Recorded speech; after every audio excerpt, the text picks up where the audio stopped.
എന്താ ടേസ്റ്റ്. ആ പാലിൻ്റെ ചവയും മാങ്ങയുടെ പുളിപ്പും പപ്പങ്ങളുടെ ടേസ്റ്റും അടിപൊളി. അപ്പൊ എന്റെ സ്വന്തം കുഞ്ഞുമക്കളെ, അപ്പൊ കോൾബിൻ ചേട്ടൻ സെറ്റ് ചെയ്തേക്കണേ. കാക്കയൊക്കെ ഭയങ്കര കരച്ചില്. കോൾബിൻ ചേട്ടൻ സെറ്റ് ചെയ്തേക്കണ മക്കളെ, നല്ല കിടിലൻ കിടക്കാച്ചി വേറെ ലെവലൊരു സാധനം സെറ്റ് ചെയ്തേക്കണ്. ഈ ചൂടത്തുണ്ടല്ലോ ആത്മാവിനവരെയും തണുപ്പിക്കണ സാധനം ഉണ്ടോ മക്കളെ. നല്ല അടിപൊളി നല്ല അടിപൊളി പപ്പങ്ങയും നല്ല കിടിലൻ മാങ്ങയും ഇട്ടൊരു കിടുക്കാച്ചി സാധനം വേറെ ലെവല് അല്ലേ. വേറെ ഒന്നും വേണ്ട, പാലും പപ്പങ്ങയും മാങ്ങയും മാത്രം മതി മക്കളെ. ആത്മാവിന് വരെ നല്ല തണുത്ത പാലായിരിക്കണം കേട്ടോ. എന്റെ മക്കളെ, ഫ്രൂട്ടും വെട്ടിക്കൂട്ടിയിട്ട് പാലൊഴിച്ച് പഞ്ചസാര ഒഴിച്ച് മിക്സ് ചെയ്തൊരു പിടിയങ്ങനെ പിടിച്ചാലുണ്ടല്ല. അത് മാത്രമല്ല, നോമ്പ് തുറക്കുമ്പോൾ ഇതേപോലെ കസേസും കൂടി ഇടണം കേട്ടോ. കസേസ് ഇല്ലാത്തതുകൊണ്ട് ഇട്ടില്ല. അതും കൂടി എടുത്തു കഴിഞ്ഞാണ്ടല്ല, നോമ്പ് തുറക്കണവർക്കൊക്കെ ബെറ്റർ സാധനമാണ്. അപ്പൊ വാ, നമുക്ക് ഈ ഉച്ചക്ക് നോമ്പ് തുറക്കാം. എന്റെ മക്കളെ,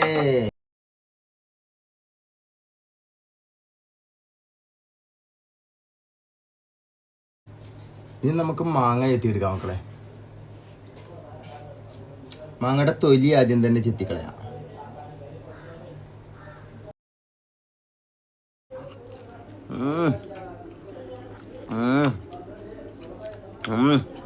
മധുരമില്ല, മാങ്ങ നഷ്ടം.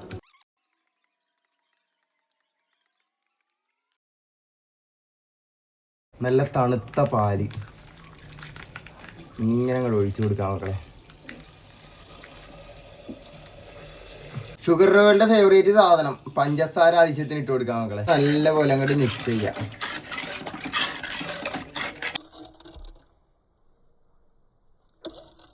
വേണ്ട മക്കളെ, അതെ ഇതിങ്ങനെ അങ്ങോട്ട് കലക്കിയിട്ട് ഇതേ.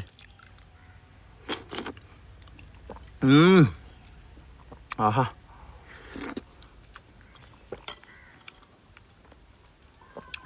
വേറെ ലെവല് സാധനം, അടിപൊളി. ആ പാലിൻ്റെ ചവയും മാങ്ങയുടെ പുളിപ്പും പപ്പങ്ങളുടെ ടേസ്റ്റും അടിപൊളി.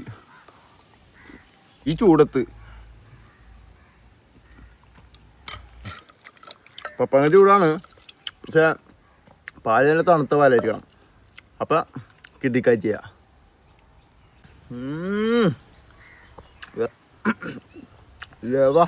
ആ പാല് മാത്രം ഇങ്ങനെ കോരിയെടുക്കാം മക്കളെ.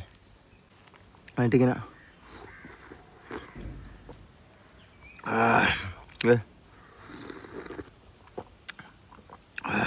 എന്താ ടേസ്റ്റ്.